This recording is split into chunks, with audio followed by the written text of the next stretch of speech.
How do you feel like it does shape you? Like, how do you feel like you might lead differently or design differently? It's always hard to self-evaluate, but I definitely have focus and attention issues, which is kind of obviously at school, looking back on my reports, it's quite shocking. But I see it now as kind of pace and the cadence of how I'm getting through processes and ideas. I think that's kind of that instigation that has really helped White Red or helps in business. And we often heard joke between Jesus and I, one of my co-founders, Jesus, he's more of an implementer and I'm more of an instigator. Mm-hmm. And then Joe almost sits perfectly somewhere in between. And that instigation and implementation, you kind of can't have one without the other. Mm-hmm. Because it's just full on instigating and never getting anywhere. It's probably where I would be without that support and help. That's what I think, I found that with being dyslexic, I found that kind of lack of attention span and focus, that you can actually use it to advantage in exploring ideas and testing things. So yeah. I know what you mean. After like a little bit, it kind of gets boring. Yeah. It drops off and you're on to the next. Fads I've done, I think my wife was joking once about me. I was desperate to set up a business from an early age. And then, I was almost getting frustrated with not being able to set up my practice quickly. So I was like, maybe I'll just set up a house painting business. And my wife was like, what is wrong with you? Just stick to the path, keep going. Why you don't know anything about house painting? And you touched on Richard Branson, so I want to pick up on that because you did. I don't know if we will be able to get pictures of version 2 to like share with this podcast. Yeah, definitely. That would be wicked. But yeah, how did that all come about? How did you get the brief? How did you get the opportunity? Yeah, so originally we were introduced to the Virgin team. They were looking at just doing a small refurbishment. So I think we pitched first to help with this very small job. And that then suddenly, they came in and they said, good news and bad news. The bad news is this, we've got to cancel this job. It's stopping. I thought, what's the good news there? And the good news was that they're actually looking that they're kind of procuring their own headquarters.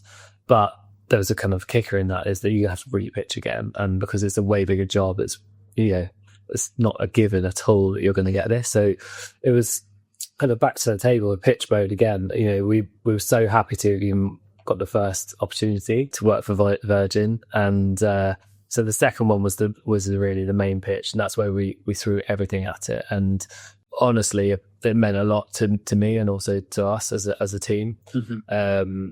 I also did the Virgin Startup Accelerator before as part of setting up White Red. Mm-hmm. So we were part of the startup alumni. So we really pitched our hearts out and said, we all do everything to make this successful and work. And, we are that cheeky startup that, you think of yourselves as. It was an amazing pitch process because it was the first pitch where we just did everything we could think of to try and win it. And, it was really great when we did win it. It was just so exciting, but we had a mammoth task ahead of us. I think typically what's the biggest point and what some of these clients are looking at as well when we pitch is, are they going to get on well with the team?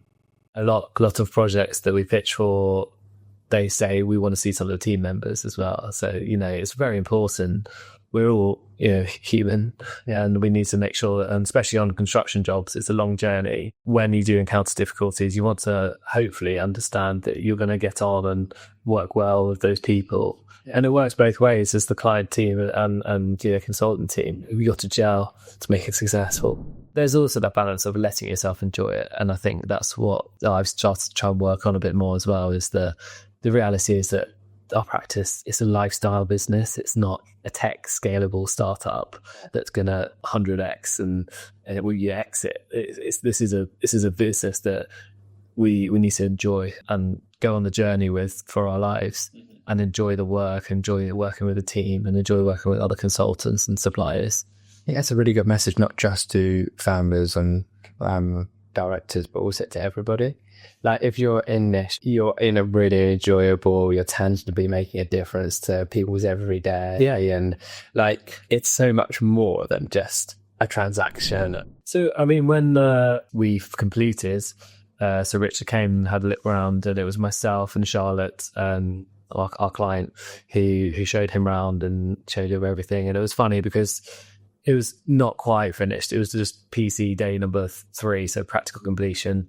And all the lights were at 100% luminescence and lux level, whereas they were meant to be tailored and dimmed down, and it's the DALI system which hadn't been set up right. So he's just going around and be like, hey, yeah, great, but it's really bright. But like, it's not going to be like this, don't worry of it. He just kept on saying it's really bright, it's really bright. So it was one of those moments you're like, oh, for God's sake, this is more tomorrow. But overall, he loved it, and it was quite cool because he'd been out the night before with Nile Rodgers and like opening his hotel in Shoreditch, so he's a little bit hungover or tired, and so Well, he thought it was bright. yeah, exactly. Yeah, I should have some sunglasses. But it was really lovely to show him around. It was obviously a dream come true to even meet him, and we sat down on the sofa and had a little chat. And someone said, he's the dyslexic architect, and he actually ended up writing an article about the dyslexic architect that did hit their headquarters. So it was really nice as well, because I wrote an article about that on their intranet, and he picked it up and kind of wrote his own version of it as well. And then it was really lovely last Christmas. I came back in January, and one of his team got in touch. Oh, so Richard wanted to send you something, and I was like, what? Amazing. And then they said, oh, it's a handwritten note, and it was this amazing card from Necker Island, so Richard Branson, and just thank you, Dicky, for our headquarters and your team. Yeah, I really appreciate our new headquarters. And it was just like a handwritten note that kind of shocked me that he'd taken that time out, his time, his precious time, to do something, so courteous. It was really inspiring about, where he was, of the impact he could have on other people.